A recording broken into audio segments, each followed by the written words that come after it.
Hello everyone, good day. My name is Prajakta and I am a senior audiologist with a decade's experience of working in the field of audiology. In this video, we will learn about tinnitus and understand what causes it. Over all these years, I have helped a lot of people keep tinnitus at bay and live a really good quality of life, which is why I thought of discussing what tinnitus is and how it is caused for you. Let's move on. To begin with, I would like to just start with a simple definition of what tinnitus is. Tinnitus is a sound that we hear in our head or in our ears even when there's no actual source of the sound, okay? And this sound can vary in the tone that it has. It can be a hissing noise, a buzzing noise, a ringing noise. Sometimes it can even be musical tones, okay? And it can be either continual, that is, you can have it all day long, or you might have it intermittently, which is that it comes and goes now and again. Also, it can either be in just one ear, in both your ears, or a few individuals may feel like it's right all over their head, right in the middle of their head as well. To try and understand how much of a problem tinnitus really is globally, I have included some statistics here that will help us get the sort of rough idea.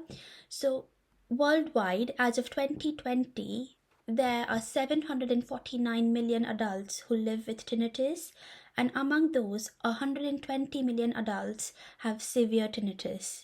In the UK alone, about over 7 million people have been identified as having tinnitus. It's also important to note that when I say that a person has tinnitus, there is a huge amount of variability between individuals. So, 1 in 3 people get tinnitus at any one point in their life. And I mean something that lasts more than a couple of seconds. So, maybe you might come across individuals who've had tinnitus that comes and goes when they are stressed, or probably when they are having an ear infection, or even sometimes we can randomly hear a high-pitched ringing and it goes away by itself. 1 in 10 people has tinnitus that doesn't go away. That is, it starts and then it's almost always there. Some people, again, the impact of tinnitus on each individual varies as well. So the same level of tinnitus can be something that's not bothersome for one individual, but the same level of tinnitus can be very frustrating for another, and for a few it can be very, very debilitating. So it depends on the person, that how severely the tinnitus affects them. Okay. Tinnitus can be caused due to a lot of reasons, but what I have done is I have highlighted on a few of the most common causes in this slide. So, the first and the most obvious or most common cause of tinnitus is an underlying hearing loss. If you have seen my previous video on understanding hearing loss, you would be aware that hearing loss can be caused due to multiple reasons. It can be due to age-related degeneration in our hearing apparatus. It can be because of certain ear infections. It can be because of trauma. It can be because of, a side effect of certain medications. So, depending on what is the cause of the hearing loss, the tinnitus that it causes can also be temporary or permanent. For example, in an individual who has had hearing loss because of age, the tinnitus can also probably be something that is long lasting. Whereas if an individual's got tinnitus due to an ear infection, once the infection resolves, the tinnitus will go away. So, hearing loss can cause tinnitus in this way. The second point that you can see is due to stress and overall mental health. So it's not always necessary that tinnitus stems from a damage to the hearing or damage to the ear. Many times people with normal hearing can also have tinnitus, and this basically happens when a person has a lot of either they are very tired or they've had a particularly busy or fatiguing day, any stress in their life, be it personal or professional, um, any life altering events such as bereavement. Every person's body reacts in a different way, and stress can manifest itself in the form of tinnitus as well. um, Sometimes trauma such as road traffic accidents or falls, or if somebody gets unconscious and they hit their head, all of this can result in a change in the anatomy of your middle ear or the inner ear. And these anatomical changes can then cause a hearing loss, which furthermore leads on to tinnitus. There are certain conditions, health medical conditions, such as neurological or vascular disorders, that can cause tinnitus as well. And as some of you may be aware from my previous video, that there are certain drugs that are ototoxic in nature. That means like certain medications, if taken for a prolonged period of time, can actually cause tinnitus. Now, there is a bit of a debate over these because most of the medications that cause tinnitus, that are ototoxic, are also life-saving drugs. So we have to find a fine balance between how much of a dosage we can safely give, so that we are not compromising on the person's health and not causing tinnitus as well. So there are a few drugs that we need to be very cautious about. Having discussed all of the causes that may lead on to tinnitus in the previous slide, I want to emphasize on this fact that, tinnitus doesn't solely arise because of issues with your ears, okay? It is much more higher in the brain. This is what I was talking about when I said that stress and overall mental health can also cause tinnitus. So, how we react to the tinnitus, how our behavioral responses are towards the tinnitus, is a very big indicator in us deciding or identifying the prognosis of management of tinnitus. So if an individual has a very if they get very annoyed with the tinnitus, or say if they're very emotionally invested in it, then it is much harder for your brain to divert attention away from the tinnitus. An individual who is very frustrated with the tinnitus might always feel like throughout the day he or she is not able to put the tinnitus aside at all, and that's because our brain starts thinking of the tinnitus as a threat. So the more emotionally invested in the tinnitus we are, the more louder the tinnitus percept feels. We will come to this when we discuss the management of the tinnitus, but the point I wanted to make here is to help you understand that it's not always necessary for an individual with tinnitus to have hearing loss.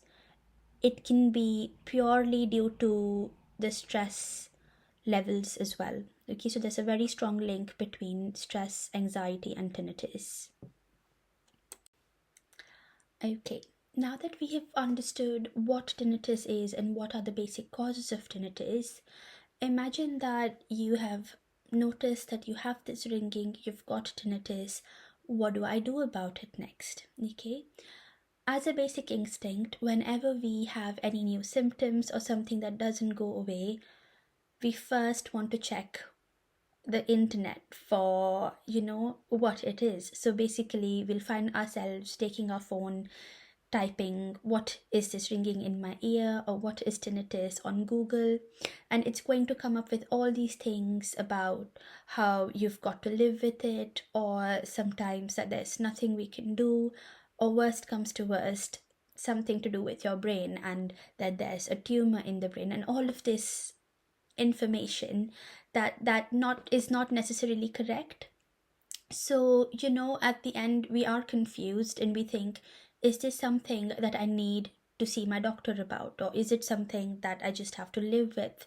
Well, let me tell you this time that not all of the information on the internet is reliable at all. Okay, if you have had symptoms of ringing or buzzing in the ear or tinnitus, which has lasted for more than about a couple of days or a week, the best thing to do is to contact your GP. So I would say the first point of contact would be your GP, okay? And when you make the appointment, it is always best to write down all the signs and symptoms that you've been facing, because this will aid your GP to make the correct referral. That is, based on the information you give your GP, he's going to decide whether you need to see the audiologist or whether you need to see the ear, nose, and throat consultant.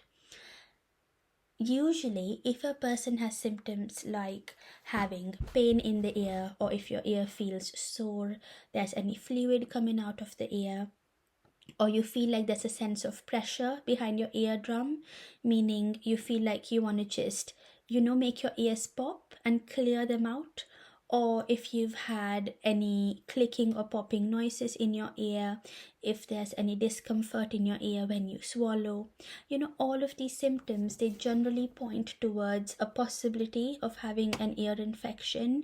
So the doctor, your GP, will have a look in your ears, and if you have any of these symptoms, he will refer you onward to the ear, nose, and throat consultant so that they can do a more thorough examination.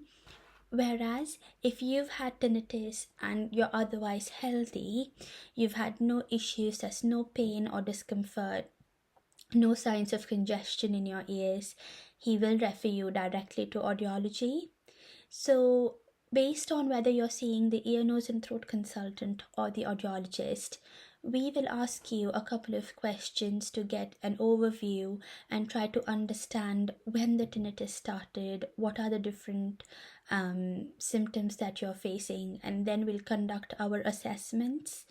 Once the assessments are done, we would look for red flags and identify whether you need to have any further referrals onward. Now, what I mean by referral onwards is that do you need a professional from another discipline to examine you? So sometimes we can have individuals who have tinnitus in just one ear, or people who have a lot of who notice that their tinnitus is a lot more when they have jaw movements, okay? Or we can have people who have tinnitus but they also have problems with their eyesight, so vision on one side, numbness down the face, or any other associated symptoms like this. We would need to refer you onward to those particular disciplines to give you a more holistic assessment and management. So we will identify these red flags and then refer you onwards. Based on what your hearing test reveals, the management would be then discussed with you. So say if your audiogram or your hearing test shows a hearing loss, the first line of treatment that would probably be recommended to you is the use of a hearing aid. Now, how do hearing aids help with tinnitus is another topic for another day. I will discuss this in a lot more detail when we talk about the management of the tinnitus.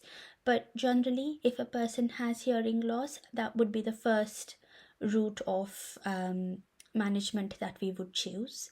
However, if your hearing test comes out nice and normal, that doesn't mean that there's nothing you can do about the tinnitus. There are different divergent techniques and sound therapy which would be explained to you and which you can employ in order to habituate to the tinnitus, okay?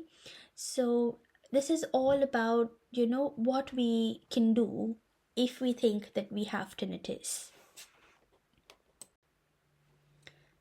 Okay, so now that we have understood, what tinnitus is and what causes it and what you should do if you've identified that you've got tinnitus, we will discuss the management options for tinnitus in the next video. In the meantime, if you want to learn a bit more about your hearing and what hearing loss is, I'll link my previous video down below in the bio. Thank you for your time, and if you have any feedback on the video, just write it down in your comments. I'll see you very soon and discuss the management for tinnitus. Bye bye.